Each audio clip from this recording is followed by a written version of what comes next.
अस्सलामुअलैकुम दोस्तों, मैं हूँ ज़िया और आप देख रहे हैं ज़िया रिएक्शन। आज हम देखेंगे कि बोहरा मुसलमान कौन है, कहाँ से इनका ताल्लुक़ है और ये क्यों मोदी जी को इतना पसंद करते हैं, जबकि ज़्यादातर मुसलमान नहीं पसंद करते। वीडियो को अंत तक ज़रूर देखना। बोहरा समाज के भी सभी भाई विराजमान हैं और उनमें से एक जने तो बड़ी अच्छी बात कह रहे थे, बोले महाराज जी हम आपको टीवी पर बहुत देखते हैं। आज हमने कहा कि कोई बात नहीं, आप तो हम यहाँ आते रहेंगे, आप हमको डायरेक्ट देखते रहना। ये वीडियो है 8 जून 2023 के दिन का, जब बागेश्वर धाम बाबा मध्य प्रदेश में अपना प्रवचन देने आए थे और उसी दिन वहाँ उनका प्रवचन सुनने आए थे कुछ बोरा मुस्लिम्स भी। बोरानी होली में आपનું स्वागत છે। बोरानी होली में आपका स्वागत छे, यानी बोरा मुस्लिम्स की होली सेलिब्रेशन में आप सबका स्वागत है। ये बोरा मुस्लिम्स की वो कम्युनिटी है जो हिंदू बाबाओं का स्वागत जय श्री राम के नारों से करती है।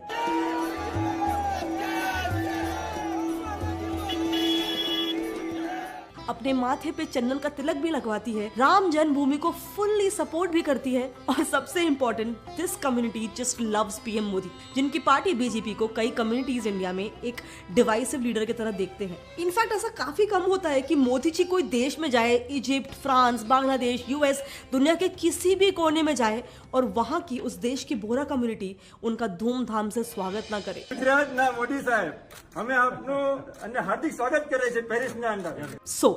आखिर क्यों ये बोरा मुस्लिम्स हिंदुओं से इतना प्यार करते हैं, एंड सबसे इम्पोर्टेंट, आखिर क्यों ये कम्युनिटी खुलेआम कहती है कि हम बाकी मुसलमानों से अलग है, हमारा मस्जिद, हमारा रोज़ा उनसे अलग है और यहाँ तक कि हम बाकी मुसलमानों में अपनी लड़कियां भी नहीं ब्याहते हैं। वो मुसलमान अलग ही बिल्कुल, हम इसके अंदर शादी ब्याह में नहीं जाते कि लड़की नहीं दे तो उसके, मस्जिद अलग है, मस्जिद भी अलग है, उनकी भी अलग, हमारी भी अलग। इसके पीछे एक मेजर रीजन ये है कि जहाँ बाकी मुस्लिम कम्युनिटीज जैसे कि शिया का रिलीजियस सेंटर ईरान है, सुन्नी मुस्लिम्स का रिलीजियस सेंटर सऊदी अरेबिया है, वहीं पे ये बोरा मुस्लिम्स का रिलीजियस सेंटर हिंदुस्तान है। देखो, बेसिकली मुस्लिम्स पूरी दुनिया में मेजरली दो सेक्ट्स में बटे हुए हैं, एक शिया मुस्लिम्स और दूसरे सुन्नी मुस्लिम्स। बोराज शिया मुस्लिम से ही ब्रांच ऑफ हुए हैं और आज ये मोस्टली इंडिया के गुजरात, महाराष्ट्र और मध्य प्रदेश जैसे इलाकों में रहते हैं। एंड इनके वेशभूषा से आप इजीली आइडेंटिफाई कर पाओगे कि ये बाकी मुस्लिम से कितने अलग दिखते हैं। बोरा मुस्लिम्स कुछ इस तरह का लिबास अल अनवर पहनते हैं जो एक 3 पीस व्हाइट कलर का कपड़ा होता है और इनकी टोपी भी बाकी सब इस्लामिक कैप से 2 वजहों से अलग होती है। एक तो डिजाइन उनका डिफरेंट होता है और दूसरा इनकी टोपियां गोल्डन एम्ब्रॉयडरी वाली सिंगल थ्रेड स्टिच्ड होती। ना अगर बोरा फीमेल्स की बात की जाए तो ये अक्सर एक ऐसा 2 पीस कपड़ा पहनती है जिसको रिदा बोलते हैं, जो हमेशा काफी कलरफुल होता है। नाउ अगर बात करें बच्चों की तो छोटे लड़के टोपी पहनते हैं तो है ही, बट इंटरेस्टिंगली बोरा कम्युनिटी में छोटी लड़कियां भी कुछ इस तरह का कैप पहनती है। नाउ ये कम्युनिटी का अटायर बाकी मुस्लिम से इतना अलग है क्योंकि कहीं ना कहीं बोरा मुस्लिम्स के आज भी काफी स्ट्रॉन्ग इंडियन रूट्स है। आपने अक्सर देखा होगा कि कई बोरा मुस्लिम्स के सरनेम्स होते हैं बंदूक वाला, कारपेट वाला, रंगून वाला, पालनपुर वाला। ये मोस्टली या तो इनका ऑक्यूपेशन बताता है या तो फिर इनका प्लेस ऑफ ओरिजिन बताता है। एंड ऐसा इसीलिए होता है क्योंकि ये बोरा मुस्लिम्स एक टाइम पे गुजरात के ट्रेडर्स हुआ करते थे। सबसे पहले तो बोरा ये शब्द ही ले लो, इस शब्द का जन्म ही एक गुजराती शब्द बोहरू से हुआ है जिसका मतलब होता है टू ट्रेड। लेकिन वहीं पे अगर आप इस्लाम के बाकी 2 सेक्ट्स शिया और सुन्नी को देखोगे तो इनके नेम्स का ओरिजिन अरेबिक है। इनफैक्ट आप लैंग्वेज भी ले लो, बोरा कम्युनिटी का लैंग्वेज अरेबिक नहीं है, बल्कि बोराज अपना एक स्पेसिफिक लैंग्वेज लिसन उद दावत उर्फ दावतनी जबान इस्तेमाल करते हैं, जिसका भी वैसे तो मेजरली वर्ड्स अरेबिक ही है, लेकिन कई रिपोर्ट्स के हिसाब से इसका बेसिक स्ट्रक्चर और सिंटेक्स गुजराती से इंस्पायर्ड है। एक्चुअली बोरा मुस्लिम्स का गुजरात से इतना स्ट्रॉन्ग इन्फ्लुएंस और कनेक्शन ही एक मेन रीजन है कि आज ये community one of the richest communities भी है। दावती बोराज का बिजनेस में जो ऑनेस्टी होता है वो सभी लोगों के लिए एक मिसाल है। ये वाक्य खुद मोदी जी ने इंदौर के एक फंक्शन के दौरान इस कम्युनिटी का बिजनेस एक्यूमेन की तारीफ करते हुए कहा था, एंड राइटली सेड, क्योंकि आज ये कम्युनिटी काफी ज्यादा ट्रेडिंग और बिजनेस ओरिएंटेड है। इनफैक्ट 80% बोरा मुस्लिम्स खुद का बिजनेस ओन करते हैं, एंड ये कोई आज या कल की बात नहीं है। ये सिर्फ और सिर्फ हो पाया है क्योंकि अनलाइक अदर कम्युनिटीज बोरा मुस्लिम्स ने सालों से 3 मेजर चीजों पे लेजर शार्प फोकस किया। सबसे पहले तो जैसे मैंने ऑलरेडी बताया, ये कम्युनिटी शुरू से ही बिजनेस और ट्रेडिंग में काफी ज्यादा इन्वॉल्व थी एंड एक दूसरे को, अपने कम्युनिटी के लोगों को कम्युनिटी सपोर्ट भी प्रोवाइड करती थी, जो सपोर्ट बाकी लोगों को भी उनके बिजनेस वेंचर्स में गाइड करता था। इस अप्रोच की वजह से उनको बिजनेस अपॉर्चुनिटीज और अगर आप लोग एक ऐसी पार्ट टाइम या ऑनलाइन अपॉर्चुनिटी की तलाश में हो तो आपकी तलाश ख़त्म हो गई। मैं आपको बताती हूँ ऐसी अपॉर्चुनिटी के बारे में जिससे घर बैठे अर्न कर सकते हो और अपने डिजिटल स्किल्स को भी डेवलप कर सकते हो। इसके बारे में मज़ीद जानने के लिए मुझे इंस्टाग्राम पर फॉलो करें, डीएम करें या इस दिए गए नंबर पर व्हाट्सअप करें। प्रूफ एंड लीगलिटीज़ के लिए आप इंस्टाग्राम पर मेरे हाईलाइट चेक कर सकते हो।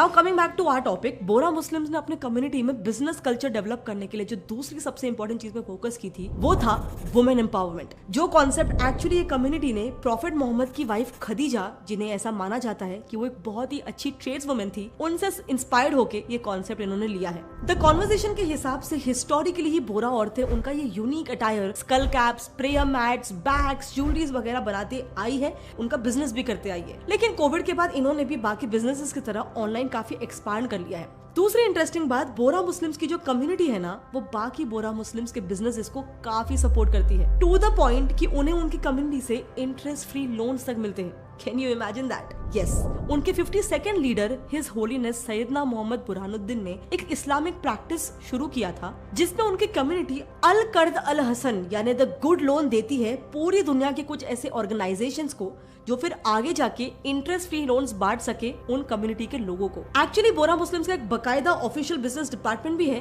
अल तिजारत अल रबेहा, जो उनके बिजनेसेस के लिए ऐसे कई सारे इनोवेटिव पॉलिसीज निकालते रहता है। जैसे कोविड के दौरान भी इनके इसी बिजनेस डिपार्टमेंट ने कई बोरास को मदद किया था उनके बिजनेसेस को ऑफलाइन से ऑनलाइन लेके जाने को। सो बेसिकली कहीं ना कहीं बोरा मुस्लिम्स का काफी वेल स्ट्रक्चर्ड सिस्टम है, जो ये इंश्योर करे कि उनकी कम्युनिटी में बिजनेस एक्यूमेन, बिजनेस कल्चर बढ़ता रहे और उनका ग्रोथ होते रहे। लेकिन अब भी हमने एक क्वेश्चन आंसर नहीं किया है, आखिर ये मुस्लिम्स अपने आप को बाकी मुसलमानों से इतना अलग क्यों मानते हैं? इनफैक्ट क्या आप जानते हैं कि बोरा मुस्लिम्स का अपना खुद का एक ई जमात कार्ड तक होता है, जिसे देखकर ही उन्हें उनके मस्जिद से लेकर कब्रिस्तान एंड इवन कई बार शादियों में भी उस ई जमात कार्ड को देखकर ही उन्हें एंट्री दी जाती है, ताकि कोई दूसरे कम्युनिटी के मुस्लिम्स वहाँ पे नहीं आ सके। सो ये मुस्लिम्स अपने आप को इतना अलग इसीलिए मानते हैं क्योंकि जैसे मैंने आपको बताया, बाकी मुस्लिम जैसे कि शिया का रिलीजियस सेंटर ईरान और सुन्नी मुस्लिम्स का रिलीजियस सेंटर सऊदी अरेबिया है, दाऊदी बोरास का रिलीजियस सेंटर है हिंदुस्तान। देखो, दुनिया में पूरा इस्लामिक वर्ल्ड मेजरली 2 सेक्ट्स में डिवाइडेड है, एक शिया और दूसरा सुन्नी। अब ये बोरा कम्युनिटी भी शिया सेक्ट का ही ब्रांच ऑफ है, जो कि अपना ओरिजिन ट्रेस बैक करती है फातिमिद कैलिफेट से, जिसका नाम प्रॉफिट मोहम्मद की डॉटर फातिमा के नाम पर रखा गया, जिनके बेटे हुसैन की ब्लड लाइन से चले आ रहे इमाम्स को आज फातिमिद इमाम्स बोला जाता है। सो हुआ क्या था कि 10th सेंचुरी में इसी फातिमिद इमाम्स के 18th इमाम थे अल मुस्तानसिल बिलाह, जिन्होंने उस समय, क्योंकि पूरे मिडिल ईस्ट में इस्लाम अपने पीक पे था, इसीलिए उन्होंने यमन से एक दाई यानी कि एक मिशनरी को इंडिया में अपने एक सॉफ्ट इस्लाम का कॉन्सेप्ट यानी कि फातिमिद इस्लाम की टीचिंग्स को स्प्रेड करने के लिए भेजा। 1067 AD में ये फर्स्ट दाई यानी कि फर्स्ट मिशनरी गुजरात के कैम्बे यानी कि मॉडर्न डे खंबात में आए, और यहाँ आते ही उन्होंने कैम्बे, पतन, सिद्धपुर इन सब जगहों में इस्लाम की टीचिंग्स को स्प्रेड करना शुरू कर दिया, जिसके साथ वहाँ के लोगों का कन्वर्जन भी स्टार्ट होने लग गया। अब क्योंकि वहाँ के हिंदू ज्यादातर नगर ब्राह्मण्स और बनिया ट्रेडर्स थे, इसलिए आज वोहरा सरनेम हिंदूज और बोरा मुस्लिम्स दोनों में भी मिलता है। सो फातिमिद इस्लाम का इन्फ्लुएंस धीरे धीरे इन रीजन्स में फैल ही रहा था कि ठीक इसका सिर्फ 5 साल के बाद ही गुजरात के ही सिद्धपुर से एक यंग ब्राइट स्टूडेंट, जिनका नाम यूसुफ बिन सुलेमान नजमुद्दीन था, वो यमन चले गए। ये स्टूडेंट एक्चुअली इतने ज्यादा बुद्धिमान थे कि यमन जाने के बाद उन्होंने यमन में रह रहे 23rd दाई उल मुतलक यानी कि बोरा मुस्लिम्स के लीडर के ही गाइडेंस में अपनी पढ़ाई पूरी करनी शुरू कर दी, जिसके बाद फिर आगे चल के ये हुआ कि इंडिया से आए इस स्टूडेंट को ऑफिशियली बोरा कम्युनिटी का 24th लीडर घोषित कर दिया गया। ये पहली बार हुआ था कि किसी इंडियन ओरिजिन के व्यक्ति को ये बोरा मुस्लिम्स के लीडरशिप का पोजीशन दिया गया हो। अब इनके बाद एक्चुअली इनके अगले 25th सक्सेसर भी इंडिया से ही थे, जो भी यमन से ही अपनी कुर्सी संभालते थे। लेकिन जब उनके बाद के लीडर यानी कि 26th सक्सेसर दाऊद बिन कुतुब शाह को बनाया गया, जो भी इंडिया से ही थे, तब उन्होंने इस दाई अल मुतलक की कुर्सी यानी पूरा बोरा कम्युनिटी के लीडरशिप की जो सीट थी उसको यमन से अहमदाबाद शिफ्ट कर दिया था। लेकिन फिर उनके ये कदम उठाने के 3 साल बाद यमन के ही एक हाई रैंकिंग डिग्निटरी सुलेमान बिन हसन ने तब के एक मुगल रूलर अकबर के कोर्ट में इस सक्सेशन यानी कि दाई अल मुतलक की कुर्सी यमन से इंडिया ले आने को इलीगल बताया और उसे चैलेंज किया। लेकिन फिर अंत में अकबर ने जो फैसला सुनाया उसमें इंडिया के दाई अल मुतलक यानी कि दाऊद बिन कुतुब शाह की जीत हुई और उनके सक्सेशन को सही माना गया। तब से उस दिन से इंडिया में रहने वाले बोरास को 26 दाई अल मुतलक दाऊद बिन कुतुब शाह के नाम पर दाऊदी बोरास कहा जाने लगा। सो ये स्टोरी थी बिहाइंड जैसे आज मिडिल ईस्ट में मुस्लिम वर्ल्ड के शिया और सुन्नी पावर का सेंटर है, ये सब जानते हैं। लेकिन आज दुनिया के 40 देशों में फैले हुए बोरा मुस्लिम्स का सबसे बड़ा पावर हब सेंटर इंडिया के मुंबई में ही है, जिस लेगेसी को आज भी हिज होलीनेस सायदना मुफद्दल सैफुद्दीन जी कंटिन्यू कर रहे हैं। और वो खुद भी प्रधानमंत्री के सामने काफी प्राउडली कह चुके हैं कि भारत कई सेंचुरी से हमारा घर रहा है और हम यहाँ पे काफी पीसफुली रह रहे हैं। હિન્દુસ્તાનમાં વર્ષોથી છે અને ઘણા ખુશહાલ હિન્દુસ્તાનમાં અમે છે। और इसीलिए मुझे लगा कि बोरा मुस्लिम्स और हिंदुओं के बीच के भाईचारे की ये स्टोरी आपके सामने जरूर आनी चाहिए। आपको ये बात पता होनी चाहिए कि कैसे हमारा भारत कई सदियों से काफी सारे कम्युनिटीज के लिए एक सेफ हेवन है। और इसीलिए अगर आप भी ये हिंदू मुस्लिम ब्रदरहुड की स्टोरी बाकियों तक पहुंचाना चाहते हो तो इस वीडियो को जितना हो सके अपने फ्रेंड्स और फैमिली में शेयर करना। वैसे बोरा मुस्लिम के जैसे ही एक दूसरी भी कम्युनिटी है जिन्हें इंडिया में एक सेफ हेवन मिला है और आज इंडिया उनका घर है, पारसी कम्युनिटी। क्या आपने कभी सोचा है कि कितने सारे पारसीज हैं जो काफी ज्यादा रिच है? आई मीन टाटाज, वादियाज, गोदरेज, पूनावालाज, ये सारे पारसी फैमिलीज इतने रिच कैसे हैं? वेल, इसके पीछे भी एक काफी यूनिक और इंटरेस्टिंग हिस्ट्री है। तो अगर आप वो देखना चाहते हो तो हमने एक वीडियो में ऑलरेडी इसे डिटेल में कवर कर लिया है, आप यहाँ पे क्लिक करके उसे देख सकते हो। और हाँ, लसान अल दावत बोहरा की ज़बान है जो ज़्यादातर गुजराती होती है। इनके मजहबी त्योहारों में ईद उल फितर, ईद उल ज़ुहा और मुहर्रम शामिल है। इस कम्युनिटी का एक पुराना अमल है जिसमें वो इस्लामी कैलेंडर की अहम तारीख़ों पर अल्लाह को याद करने के लिए मिलते हैं। वो कसरत से मक्का मुकर्रमा और मदीना मुनव्वरा में लाजमी हज करते हैं। बहैसियत मुसलमान दाऊदी बोहरा तौहीद पर यकीन रखते हैं। इस्लाम का एक वाहिद नाक़ाबिल तक़सीम खुदा अल्लाह का मरकज़ी तौहीद परस्त है। वो शहादत की तिलावत करते हैं, यानी अल्लाह के सिवा कोई माबूद नहीं और मोहम्मद सल्लल्लाहु अलैहि वसल्लम अल्लाह के बंदे और रसूल हैं।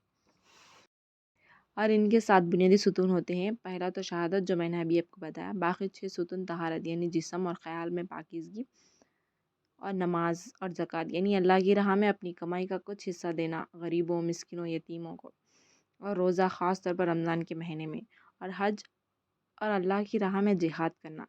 बोहरा जहाँ भी रहते हैं वहाँ मस्जिद बनाते हैं ताकि अल्लाह और इनके अम्बिया, उमा और दाई के ज़िक्र में नमाज और मजलिस जमा हो सके। इस वीडियो में बस इतना ही। वीडियो कैसा था कमेंट करें, शेयर करें और जाते जाते ज़िया रिएक्शन को सब्सक्राइब करते जाएं। बस अल्लाह हाफिज़। Thank you for watching.